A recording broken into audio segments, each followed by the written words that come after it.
Mummy जी, क्या आपको पता है कि वृंदावन में एक ऐसा भी मंदिर है जिसका दरवाजा बस साल में एक ही बार खुलता है और फिर बाद में बंद हो जाता है और उसे मोक्ष का द्वार भी कहा जाता है। हाँ बेटा, वो द्वार है बैकुंठ द्वार, जो वृंदावन के रंगनाथ मंदिर में स्थित है, जिसको बैकुंठ द्वार भी कहा जाता है। यह बैकुंठ एकादशी के दिन खुलता है और यह मंदिर का 8वां दरवाजा है। दोस्तों, आज मैं धान्वी के साथ साथ आपको भी इस मंदिर के बारे में बताती हूँ। इस मंदिर में भगवान की 11 पालकी इसी दरवाजे से मंदिर के अंदर जाती हैं और पालकी के साथ हजारों लोग भी इस दरवाजे से मंदिर के अंदर प्रवेश करते हैं।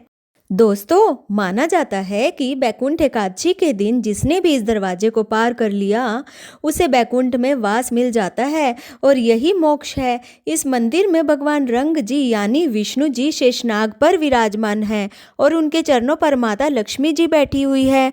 दोस्तों, इस बार यह द्वार 30 दिसंबर 2025 को खुलेगा और 10 दिन तक खुला रहेगा और उसके बाद पुजारी जी इस द्वार को बड़े बड़े तालों से बंद कर देते हैं और फिर इस द्वार में कोई परिंदा भी प्रवेश नहीं कर पाता। खुद पुजारी जी भी इस द्वार में प्रवेश नहीं करते।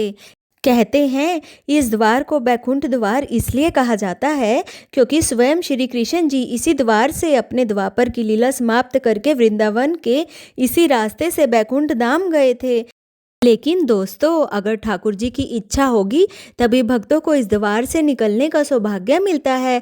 दोस्तों, आपको पता है कि इन दिनों में सुबह 4 बजे से भक्तों की लंबी लंबी लाइनें लगनी शुरू हो जाती हैं और भगवान विष्णु की सवारी चांदी की पालकी में इसी द्वार से निकाली जाती है।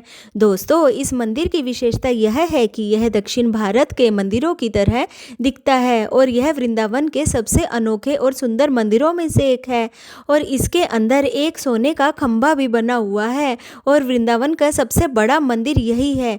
इसको घूमने के लिए बहुत समय लगता है। और दोस्तों, आपको पता है कल ही 30 तारीख है, तो चलिए सब मिलकर ठाकुर जी से सच्चे मन से प्रार्थना करते हैं कि हमें भी इस मंदिर में जाने और इस दरवाजे में से निकलने का सौभाग्य प्राप्त हो। राधे राधे। तो गाइस, कैसी लगी आपको हमारी वीडियो? अगर आप वृंदावन के और मंदिरों के बारे में ऐसी ही जानकारी चाहते हैं तो मुझे कमेंट बॉक्स में कमेंट करके जरूर बताइएगा और मेरी वीडियो को लाइक और सब्सक्राइब करना भी मत भूलिएगा। राधे राधे।